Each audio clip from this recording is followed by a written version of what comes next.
అందరికీ నమస్కారం. నేను మీ ఆశ. ఈ వీడియోలో చెప్పబోయే టాపిక్ బీయింగ్ కైండ్.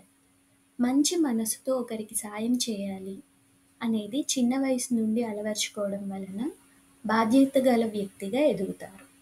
ఇది ఎలా నేర్పించాలి అనే విషయానికి వస్తే మోరల్ స్టోరీస్ ద్వారా చెప్పచ్చు.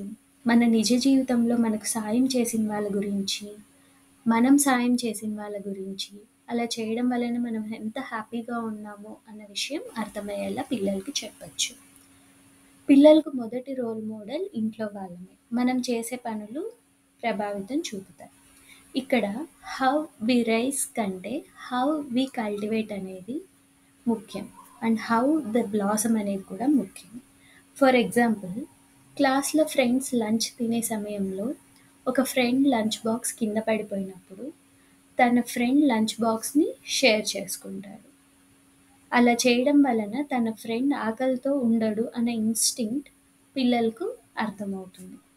ఈ విషయాన్ని మనకి ఇంటికి వచ్చాక చెప్పినప్పుడు మనం ప్రైజ్ చేయడం, ఎంకరేజ్ చేయడం వలన సాటిస్ఫాక్షన్ అనేది వస్తుంది. హ్యాపీనెస్ అనేది వస్తుంది. అంతేకాదు అలా చేయడం వలన తన ఫ్రెండ్ బెస్ట్ ఫ్రెండ్ అవుతాడని కూడా చెప్పచ్చు. Kindness is a language. The blind can see and the deaf can hear.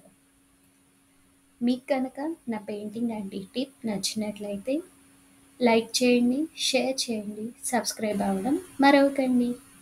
Happy parenting. ప్రేమతో మీ ఆశ. Thank you.